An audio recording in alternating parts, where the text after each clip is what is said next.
everyone, and welcome. Thank you for joining us for today's webinar, Building Better IT Partnerships, a conversation with Netranom's technical account managers.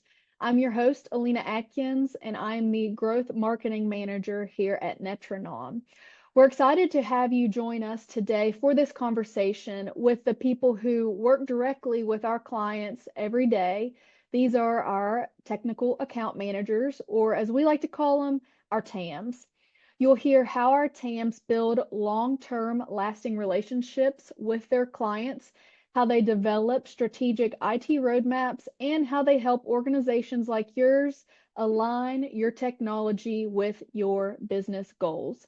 We'll also leave time at the end of today's session for some Q&A. So feel free to drop any questions that you may have for our TAMs. At the bottom of your screen, you should see it'll say a Q&A. Click there and then add any questions you may have, and we will get to them after the session. So let's dive in. Let's introduce today's speakers. I'm going to let them introduce themselves. I think they would do better justice than myself. But today we have with us Eric Buring, Danielle Burdett, and Jessie Burdett. So Eric, if you wouldn't care, go ahead and give us a brief background on who you are. All right, yeah. So again, my name is Eric Buring. I am the customer success manager here at Netranom. I've been here a little over a year at this point. Previously, for about 22 years of my professional career, worked in retail settings, mostly electronics, but also some of the auto industry as well. So just the customer experience and having those communication skills and open communication with the customers are really what I'm here for and what I enjoy. I am Danielle. I'm originally from Clendenin. However, now I live here in the Valley. I graduated from Marshall in '09 with a medical laboratory degree and found out very quickly I prefer talking to people than waiting on a computer to tell me something's wrong, which ironically I'm waiting on a computer now. But I had just over 8 years experience in retail management and then 10.5 years in banking before I started here just over a year ago with this Netranom family. And I'm Jessie. I'm originally from Putnam County and I am a Marshall graduate. I later in Atlanta, Georgia, where I moved to, I got a degree in computer programming. And after 10 years of working in Atlanta, I am back here as a technical account manager. I like to not only make technology easier to understand, but also make it more useful for clients so that their energy can stay focused on what they do best. Awesome. Well, thank you guys again so much for joining us. I believe that today's going to be just very insightful for people to realize what our TAMs do and how at Netranom we truly do care about building a relationship with you, one that lasts long, that helps you with your technology. Before we get into the questions, I did want to let everyone know, stay tuned until the end. After our Q&A session, we are going to have a fun, quick, rapid fire round to learn more about our TAMs just in a fun and engaging way. So definitely stay to the end and kind of see what they prefer, this or that. All right, and if our TAMs are ready, let's go ahead and dive in to today's panel discussion. Danielle, I'm going to start off with you first. Can you describe your role as a technical account manager at Netranom and how you support your assigned clients on a daily basis? Yeah, absolutely. So my role here as an account manager for you is going to be your main point of contact. So I'm your voice within the Netranom walls, if you will. So keeping in direct communication with my clients is my number one priority. So responding to emails, coordinating if I need to get an engineer out there on site, any ticket follow-ups that you all have. I also will come out and do either quarterly, semi-annually, whatever you decide, business reviews with you to let you know kind of where your business sits with us as far as Netranom, as far as the technology or networking, but then also trying to see where you want to take your business and how I can help you get there. Awesome. And Danielle, going off of that, how do you help clients build and follow a long-term technology roadmap that is actually tailored to their business goals? Yeah, so the roadmap we're so excited to start meeting with everyone and really getting that on paper so you can see where you are and where we can help you go. So every business is going to be different. When I come in, the recommendations for your business is not going to be same as the credit union or the coal company or even the small shelter down the road. So we're going to sit down with you, see, what you want your business to be in 1 year, 3 years from now. Are you expanding, buying a new location? Are you taking it and hiring new people? Like how we can help support you. Like I said, every business is so different, and it's so exciting getting to come in and, feel our clients' passion for what they do and help them be able to achieve that. Great. Eric, can you share an example of a time when you've helped a client avoid a major issue or navigate a tough situation?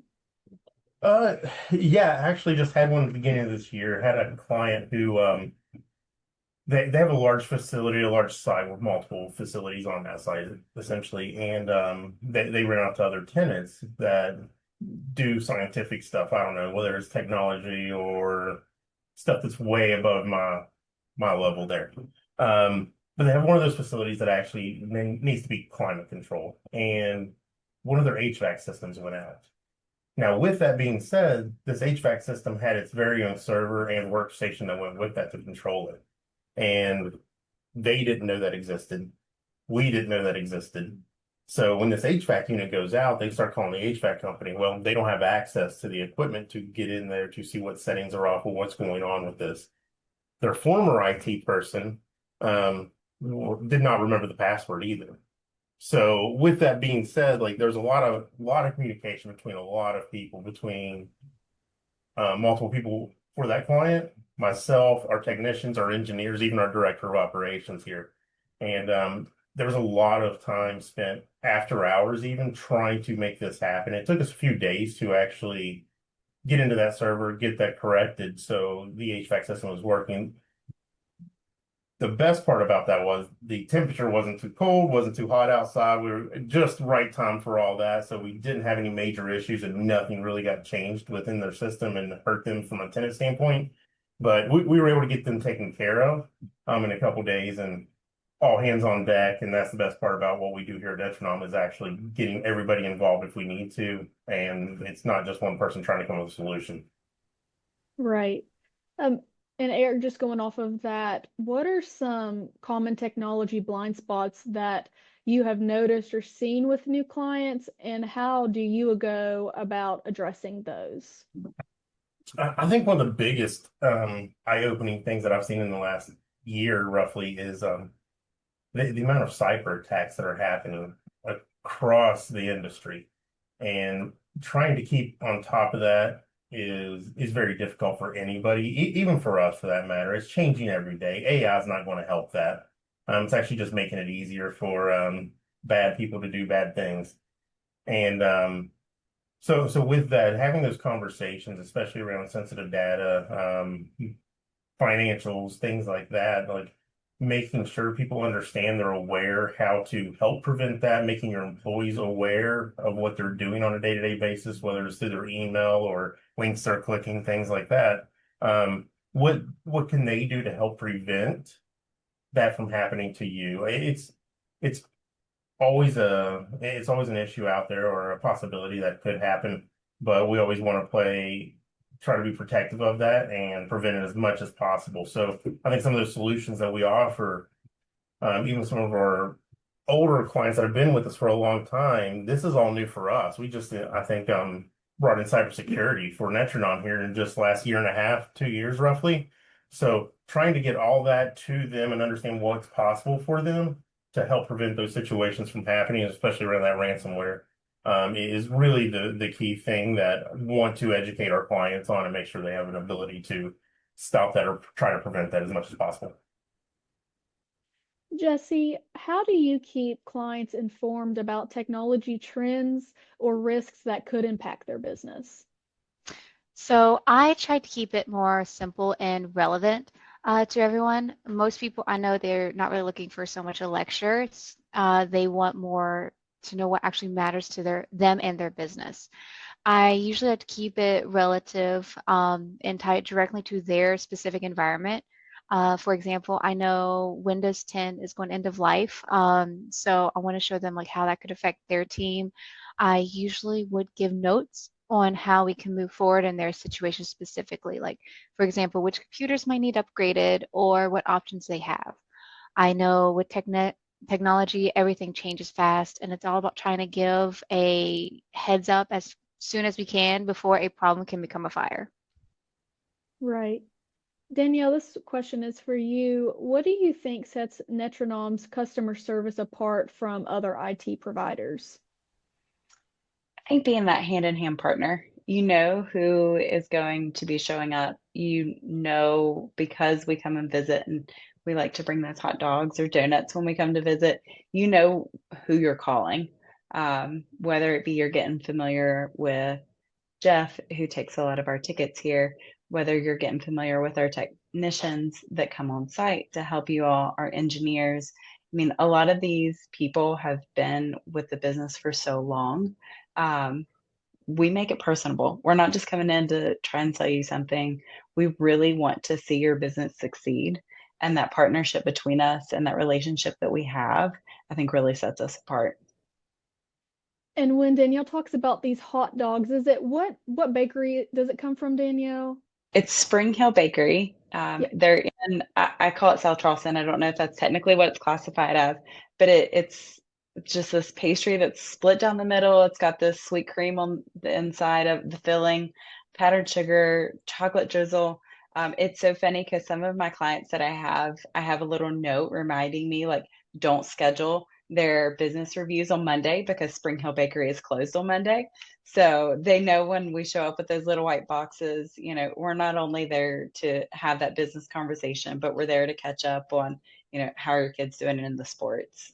You just said you bought a boat. You know, how did that go?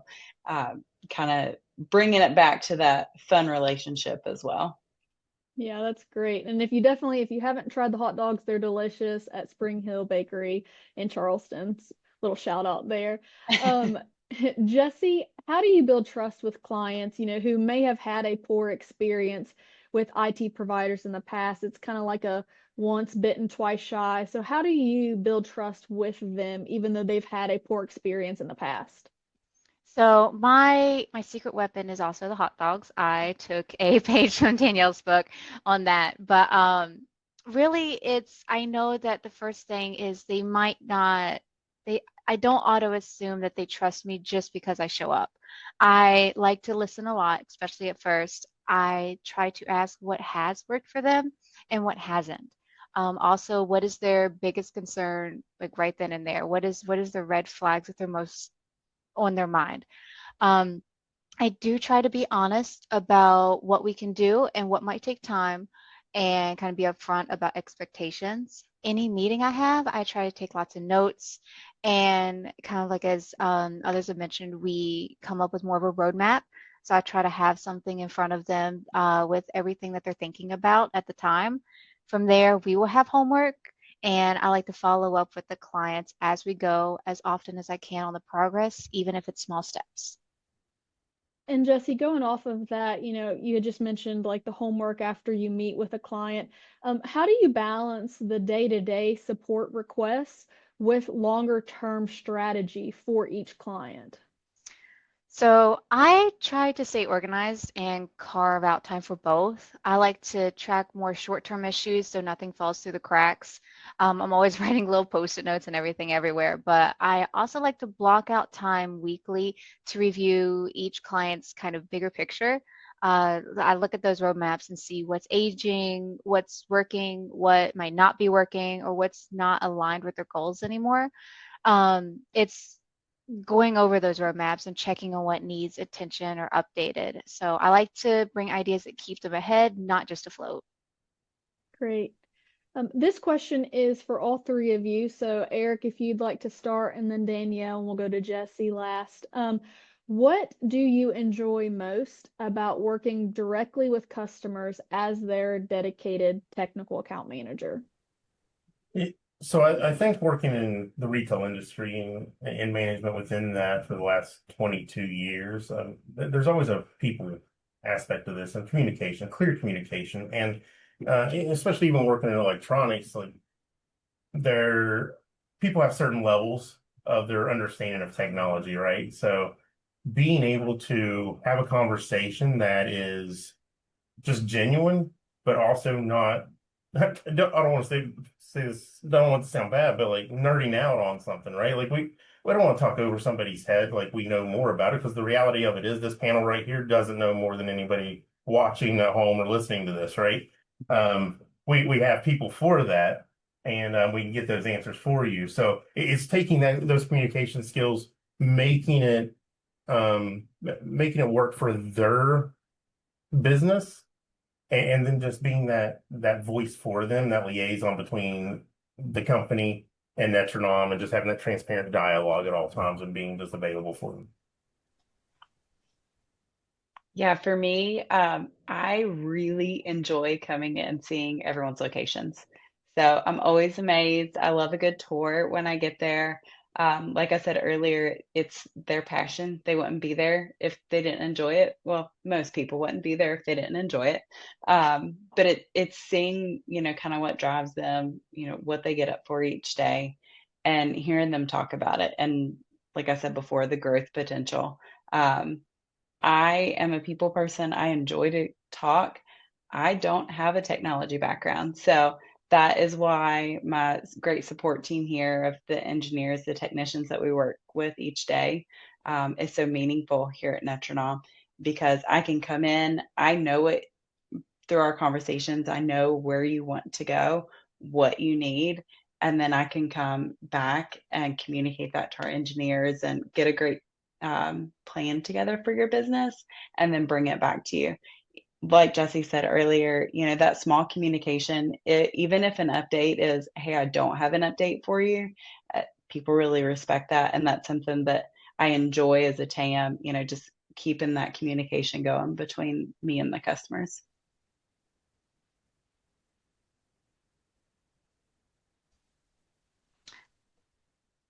So for me, I do love technology a lot, but it's more the people I get to meet that make me happy. Getting to know people, their businesses, and kind of getting to see how things work on their end, and not only that, but the process of watching them grow. So seeing people and their businesses, where they come from when we first meet them versus where they are now, or how things have become better, especially with our help. Just kind of makes my day. I have a client just the other day was happy to show me a control room where they were having problems. They had to take pictures all the time and they had trouble with monitoring it. So we came in, we gave them a solution, and then I was just talking to her the other day and she was so happy to show me the room, and the relief that showed on her face is kind of what I want to offer other people. So I think that's what I enjoy most. Great. Well, thank you guys. I've got one more question before we get into our Q&A session. So please, if you have any questions you want to ask any of them, or myself, feel free. At the bottom of your screen, again, there's a Q&A chat function, and you can just put your question in there and we'll get to it. But for the last question that I have for them, Eric, I'm going to give this one to you. For businesses who are considering switching to Netranom, that whether they've had a poor experience with another IT provider, whether they've been doing IT in-house and that's just kind of overwhelming their IT person, or they've never really considered doing IT, or trying to put up firewalls and stuff like that. What can they expect if they're switching over to Netranom or considering that? What can they expect in their first 90 days? That first 90 days is an interesting 90 days for everyone, right? So, and like you said, I think you kind of built that up perfect, is whether they came from their own IT or another company, that the first 90 days, there's a lot of transition within that first 90 days of, especially when you think about the emails, the software, your servers, your workstations, all those things that come into play. You think about some of the stuff we talked about previously, like cybersecurity, even where are you where's a client at from that level within that first 90 days? We have to figure that stuff out. Then also, I think the other thing, especially for us as account managers, finding those undiscovered needs that they may have that we need to that may have gotten missed, right? Like when we first onboard or start that onboarding process, like we can't see everything you do, know everything you do. So we have a bunch of organized chaos, if you will, that we have to find out and learn you as we go through that. But again, like we've all spoke about this, and I think it's truly what separates us is the open communication, the open dialogue.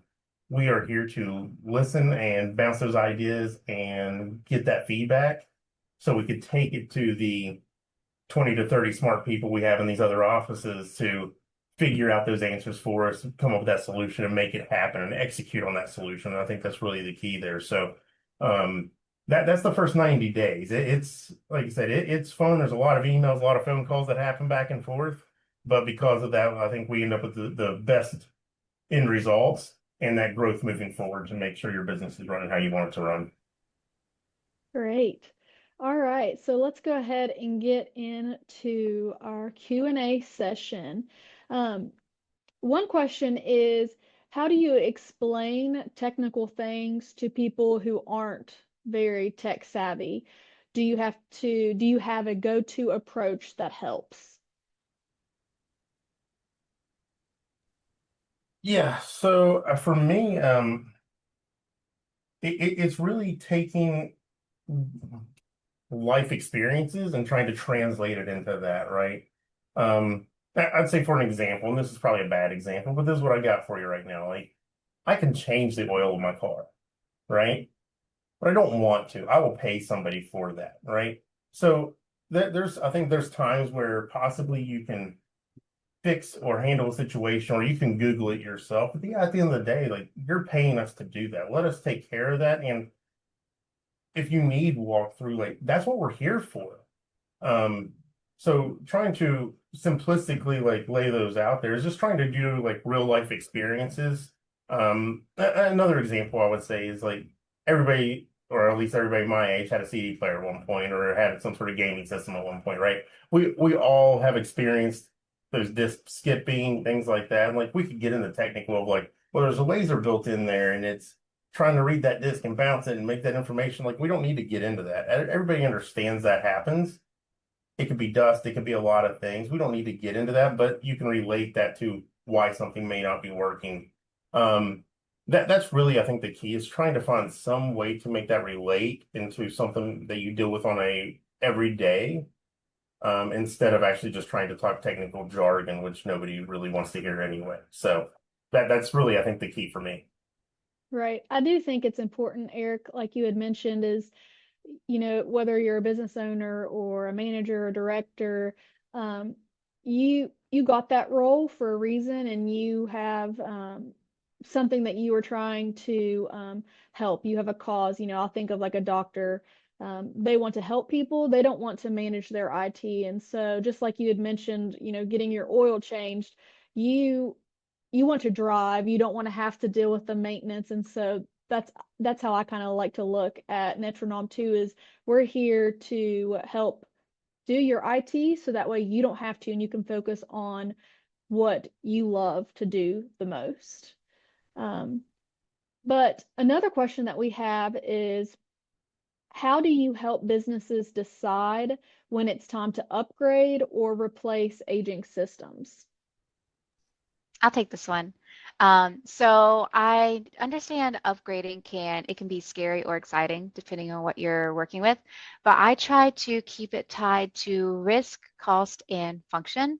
If something is holding you back or kind of costing more in downtime, maybe it's becoming a security liability, I'll try to lay that out as clearly as possible. I don't want to give scare tactics. I mostly want to give facts. Um, I'll usually offer a few upgrade paths, like here is the bare minimum for what we need, or here's the best long-term move, or here's what we suggest or what we think might work best. That way there is a little bit more control for everyone, and I just want my client to stay more informed about what they could do and how to act before something becomes an emergency. Great. The last question that I have is, what's the first thing you usually fix or clean when you start working with a new client? Yeah, especially right now in this past year. That's actually a really easy question right now. So come October, Windows 10 will not no longer be supported. Um, if you don't have someone that knows that, like your computers, are just going to be vulnerable. That's realistically what's going to happen. And it's very eye-opening that the new clients we've taken in within the past year, that their former IT presence, whatever that may have been, whether it was an individual or another team that they hired, didn't have those conversations with them to say, hey, listen, you've got a year to essentially either upgrade or exchange all of your workstations. Man, I'm not trying to say that as a scary thing, but it is what it is. Like we can't control that Microsoft putting that on us. So at least be transparent and honest of like this is happening. Let's make a plan. Let's build that roadmap out like we've talked about. We don't have to do them all at once, but by October we have to find a solution and execute on that solution. So I think that's really the most common right now because it has literally affected every single one of our clients. Great. And I am going to put in the chat right now just our TAMs emails in case you had a question that you didn't feel comfortable putting in the Q&A, or if you think about it 5 minutes from now and you're like, man, I wish I would have asked that question. I know for them, they do not mind to answer any questions that you would have. So there is their names and email addresses in the webinar chat. And now I am so excited. Let's get to this fire round. They do not know what questions I'm asking. So they might be scared, but that's okay. They will be fine. So what I'm going to do is just ask a quick question for them. I'm going to call out their name and ask them basically like a this or that. And then I have one last question that I'd like all of them to answer, but we'll get to that in a second. So let's get started. All right. Danielle, coffee or tea? Dr. Pepper. Okay, okay. That works. I should have included pop, but yes. Out of the two, coffee. I prefer coffee. I'm not a fan of tea, but I think I have Dr. Pepper running through my veins. Yeah, So she definitely does. She does. All right. Eric, early bird or a night owl? Night owl. Getting up in the morning is not fun. And just recently being married and having to get kids to school and things like that now with the step kids, like it has been an absolute like total shock for me. And like just my body Right. doesn't like it and my brain doesn't like it. So it takes me a little bit to get up in the morning, but and then I still go to sleep super late. And yeah. So anyway, yeah, definitely night. I can agree to that. I am a night owl. I wish I was an early bird, but I am not. Jessie, beach or lake? Oh, beach. Definitely beach. Yeah. No, I can lay in the sand all day and I will regret it because I will be as red as a tomato, but I would take beach any day. Awesome. All right, I'm gonna switch it up some. Eric, book or movie? Oh, movie, absolutely. Like, no, reading's like I'm learning something. No. I just want it to flow over me and take in the experience of that. Entertain me. Don't make me do work with it. Danielle, city life or country life? oh, you know, I prefer the city. I'm not scared of the country. I grew up doing 4-H, so I had a calf every year I took to the fair, and I don't miss those days of getting up to feed.